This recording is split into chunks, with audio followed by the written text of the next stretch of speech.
سلام بچه ها، چطورید؟ یه ویدیو امروز اینکه از چت جی پی تی سوال کنیم اونم جواب بده. برو بریم بدون معطلی برو بریم. خب مثلا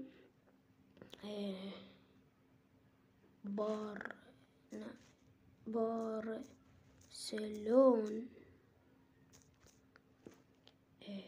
چند سال است؟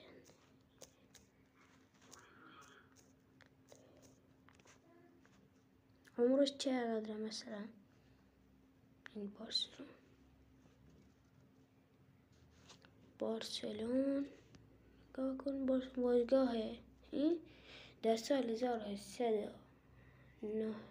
1899 تأسیس شده. اگر بخواهید حساب کنیم تا چند سال است؟ 126 مساوی با پس بارسلون 126 ساله است که تأسیس شده. بنویسیم پرسپولیس بهتره.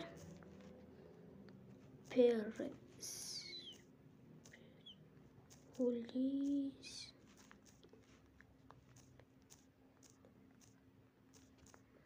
یا استقلال.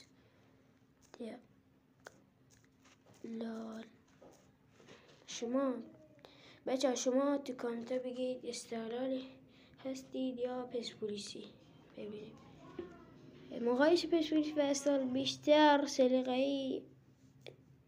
سلیقه‌ای چون هر دو تیم بزرگ و پرهوادار ایران هستند. اما اگه بخواهی منطقه میشه اینجوری گفت: مقایسه کلی تا امروز استقلال کمتر از پرسپولیس، بیشتر مثلا در سالهای اخیر غالب بوده، نزدیک به هم 2 بار قهرمان آسیا قدیم، 1 بار یعنی کی بهتره؟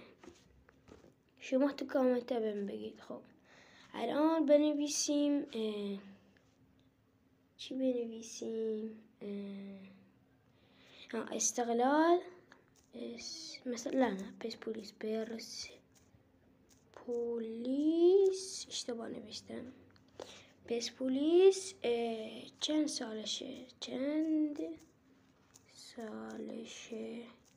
ببینیم. پرسپولیس